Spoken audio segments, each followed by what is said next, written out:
नमस्कार साथियों, आज मैं आपके सामने भारतीय काव्य शास्त्र को पढ़ाऊंगी, जिसमें कि आप इसमें काव्य का स्वरूप भी पढ़ेंगे। ये है आपका काव्य का स्वरूप, काव्य के प्रयोजन, काव्य के उद्देश्य और ये सारी चीजें स्टेप बाय स्टेप पढ़ेंगे। ठीक है। अब सबसे पहले आप ये देखो कि काव्य होता क्या है, यानी कि काव्य को व्यापक अर्थों में प्रयोग किया जाता है। ये आप सभी जानते होंगे कि काव्य जो है वो आपका व्यापक अर्थों में प्रयोग होता है। भरत मुनि की जो कृति है नाट्य शास्त्र, ये आपका काव्य में प्रारंभिक ग्रंथ माना जाता है। कौन सा ग्रंथ माना जाता है? भरत मुनि की कृति नाट्य शास्त्र, जो कि काव्य का प्रारंभिक ग्रंथ माना जाता है। और ये अधिकतर ये जो कृति है जो ना इसकी, वो अधिकतर पूछी भी जाती है। ठीक है। इसके बाद राजशेखर के शब्दों में, कि राजशेखर भी काफी प्रसिद्ध कवि रहे हैं, तो राजशेखर जो है वो लिख रहे हैं कि दीपक के बिना पदार्थों का ज्ञान असंभव है, वैसे ही शास्त्र ज्ञान के बिना काव्य। ये पंक्ति आपसे किसी भी पेपर में पूछी जा सकती है कि दीपक के बिना पदार्थों का ज्ञान असंभव है, वैसे ही शास्त्र ज्ञान के बिना काव्य का। अब इसके बाद देखिए कि राजशेखर ने शास्त्र कवि 3 प्रकार के बताए हैं। ये क्वेश्चन आ सकता है कि राजशेखर के अनुसार शास्त्र कवि कितने प्रकार के होते हैं? 3 प्रकार के। कितने प्रकार के हैं? 3 प्रकार के।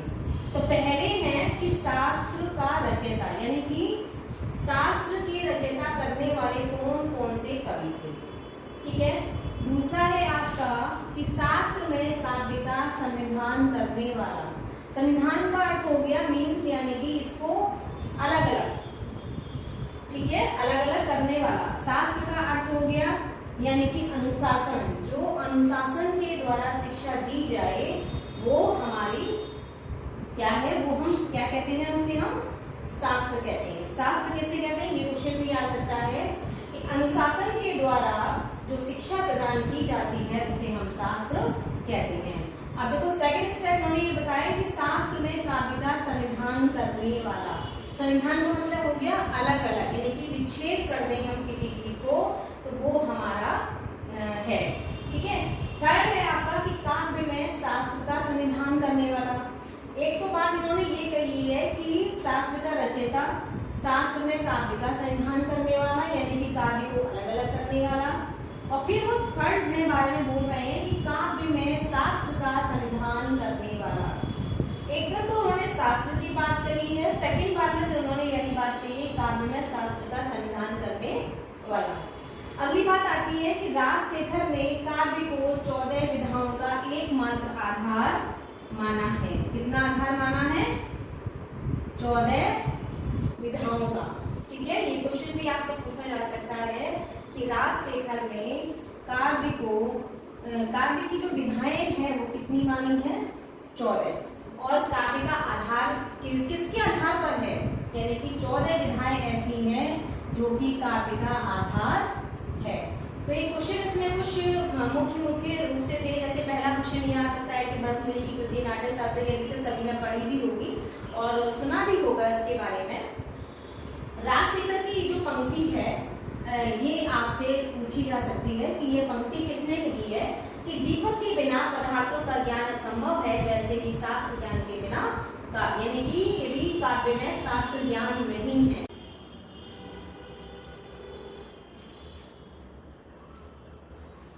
जैसा कि मैंने कल आपको बताया था कि काव्य का स्वरूप क्या है, हम क्या पढ़ रहे हैं?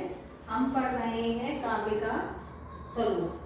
काव्य के स्वरूप में कल आपने थोड़ा सा काव्य के बारे में जाना होगा कि काव्य व्यापक अर्थों में होता है, या काव्य को हम कैसे मतलब समझ सकते हैं। काव्य में राजशेखर के अनुसार जो है काव्य जो है वो 3 प्रकार के होते हैं। शास्त्र का रचयिता, है ना, भारत में काव्य का संविधान करने वाला, या शास्त्र में काव्य का संविधान करने वाला।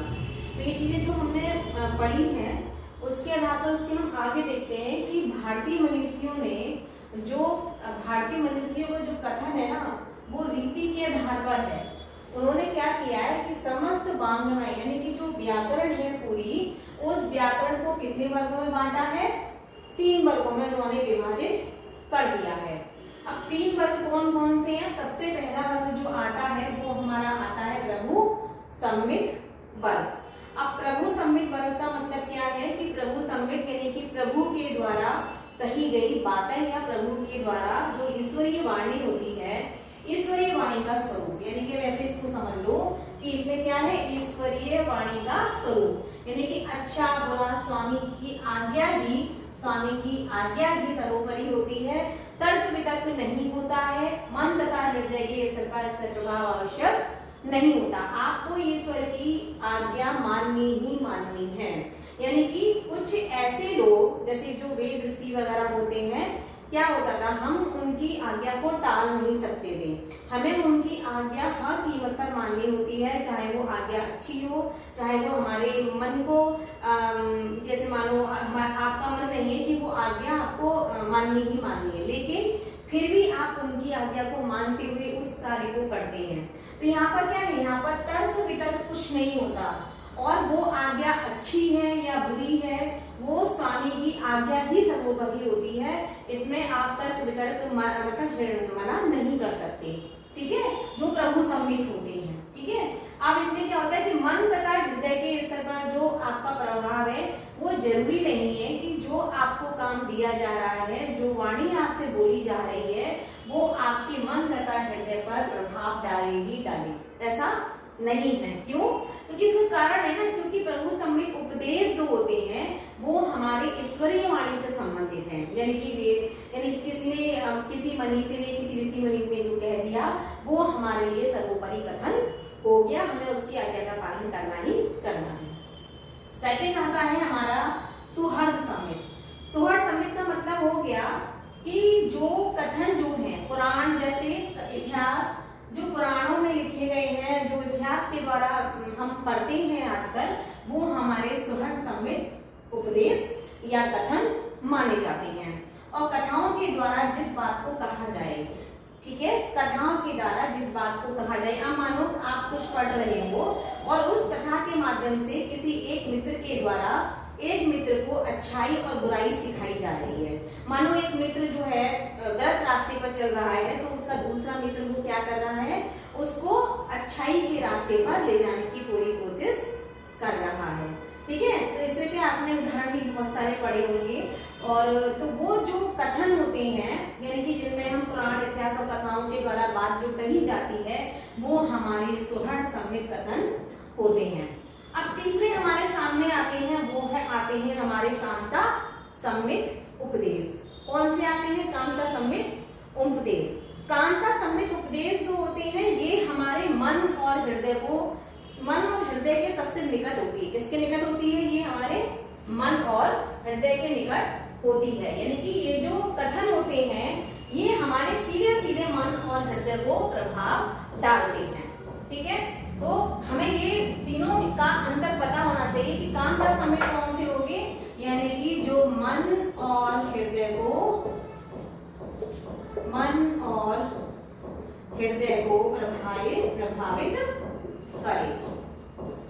प्रभावित करे। ये हमारे कौन से उपदेश हो गए?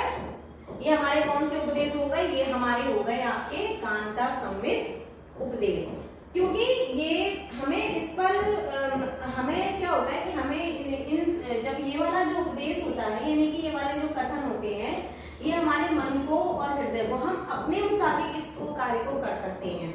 मानो हमें कोई बात अच्छी नहीं लग रही है, तो हम उस कार्य को नहीं करेंगे और उसको बता देंगे कि हमें ये बात अच्छी आपकी नहीं लगी है, ठीक है। तो प्रभाव, लेकिन इसमें क्या होता है, लेकिन हम क्या करते हैं, फिर भी हम अपने मन और हृदय को समझाने के लिए, सामने वाले को समझाने के लिए हम क्या करते हैं, मानो हमें उसको कोई काम कराना है, तो हम क्या करते हैं, हम इसमें जो इतिहास यानी कि पुराण की जो कथाएं आती हैं, वो हम जो कथाएं और इतिहास और पुराणों के माध्यम से जो हमने इसमें बताया था, उसका प्रभाव इस पर जरूर पड़ता है, ठीक है। क्योंकि हम उन कथाओं के माध्यम से इतिहास में जो बातें हो चुकी हैं, जो कथाओं में जो बातें हो चुकी हैं, पुराणों में जो कहावत आई हैं, उनका प्रभाव हम यहाँ पर डालते हैं और यहाँ पर हम उन उदाहरणों के माध्यम से इस प्रक्रिया को पूरा करने की कोशिश करते हैं, ठीक है। अब बात आती है कि काव्य के प्रधानता जो है, काव्य की प्रधानता जो है वो आपके दो प्रकार के माने गए हैं। आपने पढ़ा भी होगा थोड़ा बहुत तो कि काव्य के कितने प्रकार के भेद माने गए हैं, 2 प्रकार के, दृश्य काव्य और दृश्य काव्य एक, और नंबर 2 आपके श्रव्य काव्य, नंबर 2 श्रव्य काव्य। ये आपने पढ़े भी होंगे, ठीक है। अब इसमें क्या है कि इसमें दृश्य काव्य में क्या है कि जो नाटक या जो चीजें हम आंखों से देखते हैं हम उन्हें दृश्य काव्य देखते हैं, यानी कि आंखों से देखना, ठीक है। और श्रव्य काव्य यानी कि सुनना, यानी कि सुनने वाली जो चीजें होती हैं उनको हम श्रव्य काव्य कहते हैं, ठीक है। अब इसमें क्या है कि अब इसमें बात आ जाती है कि जो विधाएं होती हैं, यानी कि जैसे नाटक है, उपन्यास है, कहानी है, जो भी विधाएं हैं वो विधाएं हमारी क्या होती हैं, उनके भी गद्य और पद्य और उसमें भाग कर दिए गए हैं। जैसे आपने सुना होगा कि गद्य आपका अलग होता है, पद्य आपका अलग होता है ना, गद्य पद्य, है ना। तो ये जो चीजें जो गद्य में क्या हो गए, नाटक, जैसे आप नाटक कहानी, नाटक कहानी, उपन्यास, नाटक कहानी उपन्यास, और आपके जो जितनी भी विधाएं हैं हमारे यहाँ पर, रेखा चित्र हो गए आपके, है ना, रेखा चित्र, यात्रा वृतांत, रेखा चित्र और आपके यात्रा वृतांत, ये हमारे सब क्या है, ये हमारे गद्य हैं। पद्य में क्या है, आप जितने भी काव्य पढ़ रहे हैं, पद्य में जितनी भी कविताएं हैं आपके, जितने भी आप पद्य पढ़ रहे हैं वो सब हमारे पद्य में आ जाएंगे। और गद्य पद्य का मिश्रित काव्य जो होता है वो हमारा क्या कहलाता है, इसमें तीसरा और आता है, वो आता है हमारा चंपू काव्य। क्या कहलाता है, चंपू काव्य, जिसमें कि गद्य और पद्य का मिश्रित काव्य होता है, ठीक है।